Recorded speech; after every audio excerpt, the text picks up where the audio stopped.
আমরা এই পৃথিবীতে একসময় ছিলাম না, আমাদেরকে এই পৃথিবীর অস্তিত্বে এই সৃষ্টির জগতে এনেছেন কে?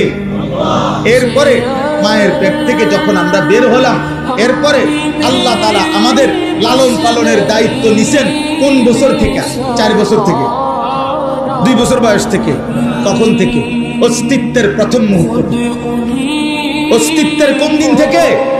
প্রথম মুহূর্ত থেকে। প্রথম মুহূর্ত থেকে, জন্ম থেকেও না, তারও আগে। মায়ের পেটে দায়িত্ব ছিল কার? মায়ের পেটের আগে বাবার বীর্যে যখন ছিল তখন দায়িত্ব ছিল কার? মায়ের জরায়ুতে পৌঁছাইছেন তখন দায়িত্ব ছিল কার? 9 মাস ধীরে ধীরে নিজের হাতে সৃষ্টি করেছেন তখন দায়িত্ব ছিল কার?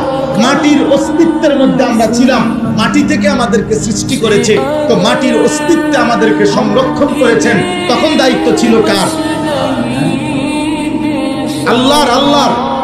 আল্লাহ বলেন, আমি প্রতি সেকেন্ড প্রতি মুহূর্তে আমি আল্লাহ লালন করছি, পালন করছি, এজন্য আমি রব। তুমি বান্দা জানো না কখন তোমার কি লাগবে।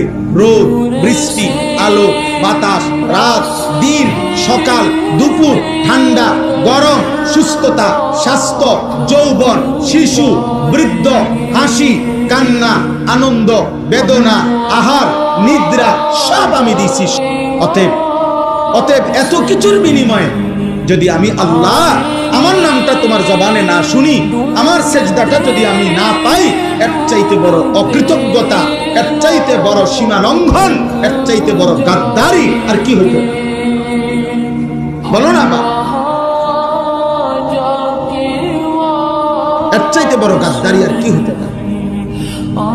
অতএব দয়া করে আমি এই প্রথম অনুরোধ করলাম, আমাদের প্রত্যেকের জবানে কৃতজ্ঞতার এই 2 জিনিস, 1 নাম্বার হলো জবানে আলহামদুলিল্লাহ, আর 2 নাম্বার সারা দেহে সেজদা মানে নামাজ।